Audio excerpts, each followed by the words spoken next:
Janagı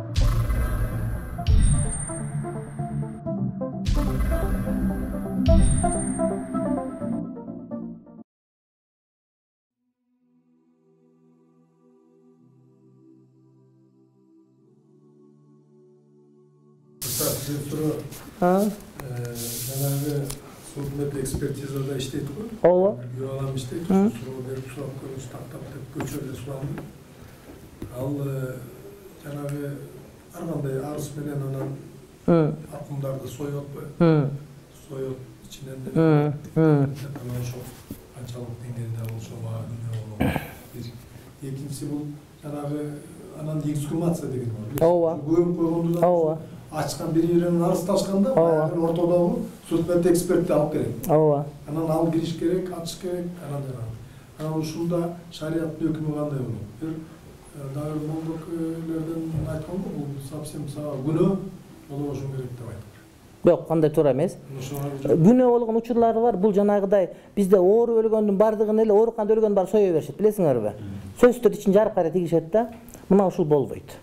Бирок эми өлүк нелер арызданса, же болбосо ошол өлүк ачылбай калса, башка бир адам күнөөкөр эмес, күнөөкөр эмес болуп кала турган болсо, анда милдеттүү болот. Ал эмес көмгөндөн кийин ачса дагы болот. Такталыш үчүн бир нерсе.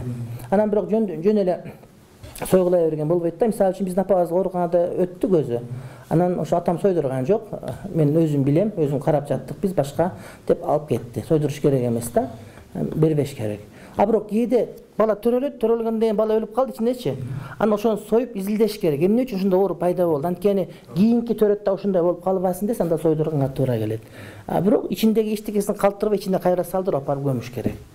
Анда мындай экен, мен анда сурадым. Албайт экен ичиндеги. Мисалы үчүн жүрөктөн бир биопсия деп коет экен, мындай эле уксу чыгат экен. Же болбосо керектүү органдан да, өпкөдөн же немеден, мээден ушундай алышат экен. Полный алып салбайт экен. Анан бул экинчи маселе, мисалы судбетти эксперт чечпейт экен. Мен соём, сойбойм дебейт экен. Ал жана маркум өлүп калат да. Ооба. Өлгөндө, больницада өлгөндө ошо мыйзам ошондой, жана прокуратура санкция чыгарып берет, сой. Себеби бул көм койгондон кийин ошол дагы ишенич жок болот. Ооба, арызданышы мүмкүн. Айын арызданат да ошо доктор тиги күнөө Туура. дегиш үчүн. Ал убакта болот. Ал убакта болот. Тиги инициатива судбет эксперттен эмес. Мыйзам прокуратура, Жок, булар деген алдын алып атпайбы? Эгерде жөн эле көмүп койсо, силер туура эмес дарылаган үчүн өлүп калды, ошого таныктап коюш үчүн кылып атат, ал убакта болот. Ал убакта болот. Бирок ушуга мыйзамдар киргизиш керек, анткени жанагы өлүп аткан өлүк туугандары биздин догубуз жок, кийин арызданбайбыз деген жазуу болсо, ошону сойбош керек дегенде мыйзамды киргизүүгө аракет кылыш керек да. Ошол мыйзам жок. Ошондо мыйзамды киргизүүгө аракет кылыш керек. Ошону ага чейин эми майырлы жок неше. Ошолор депутат болуп калса. Жок. Жөн эле союп алып өпкөсүн бирөөгө сатып берем деп, анда содагерчилик кылбайт да. Аны эчтеке болбойт. Аны салып запрещение чыгарып. Бирок жанагы Германияга сатылып жүрбөдү өлүктөрдүн аппаратуралары, аппараттар дейм өпкө бир нерсе. Коммерция кылып экен. Ошондой нерседен тыюу салынат. Коммерция мындай кылат экен да. Мисалы үчүн өлүктү даже жана сөөктөрүн, тияк бияктарын анатомический бир немелерге сатып экен. Ошол Эми ал коммерция, ал уголовный экен. Ал кылмыш иш. Тиги болсо жанагы ишин кылып атат. Анан бир гана учур бар, мисалы үчүн бирөө досу бар да, досу өлүп атат, ооруп атат. Анан бул дагы өлүп атат. Же болбосо авария болуп кетти. Анан өлөт жакында. Ошон үчүн айтат да, мен болбой калдым, ушу менин бир органым ушуга бергиле деп осуят айтса, аныкын өткөрсө болот. Бирок акчага эмес. Жөн эле. Анан кимге болбосун боло берет. Мусулман эмес айырмасы жок. Жарай берет. Мен жүрөгүм мусулман жүрөк, тигиники мусулмандык эмес, эмне болуп калат деп жарай берет.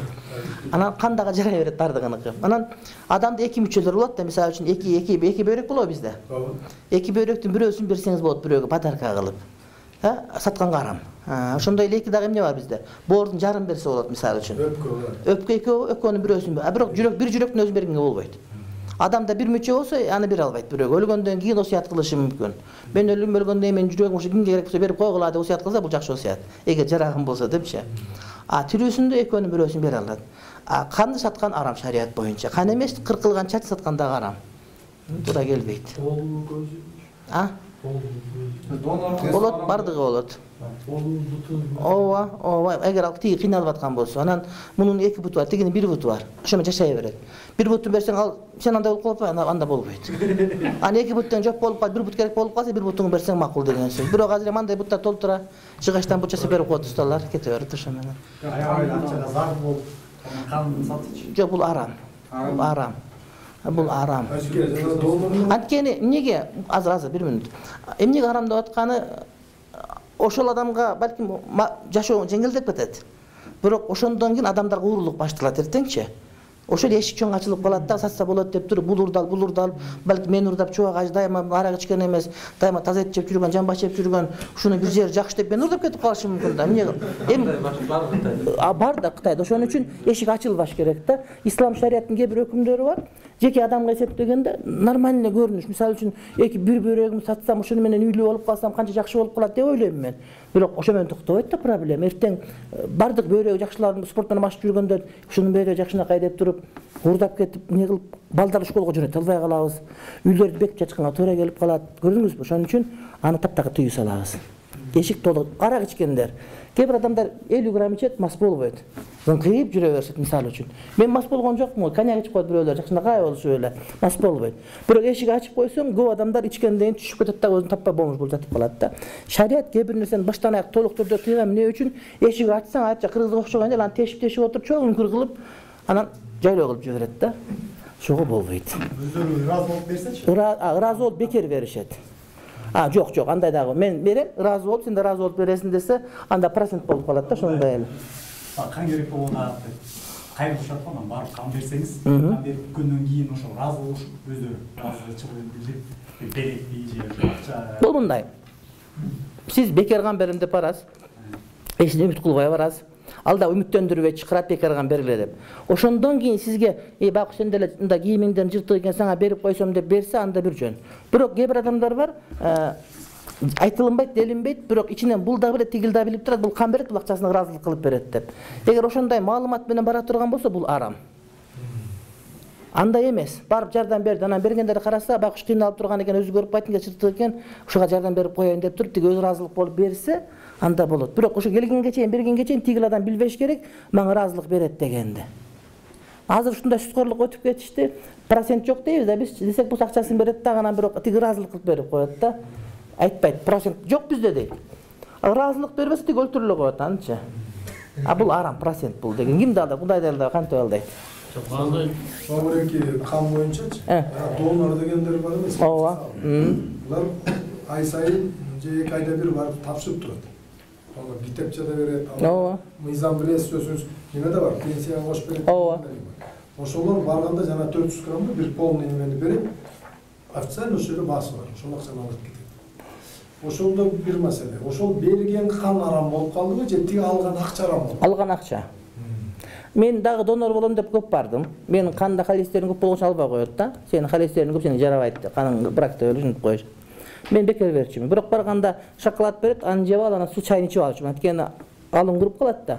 Бирок берген тыйындарды мен жарларга берип өтүп кетчүмүн. Үйгө көтөрүп кеткен эмесмин эч убакта. Мен жардам бергим келчү да, кандычы. Ал болбойт. Анткени ошол барып олтуруп, өтө муктаждык болгондо башка бирөөнү деле басак алып туруп канын алып коюшу мүмкүн, башка бир нерсе болушу мүмкүн.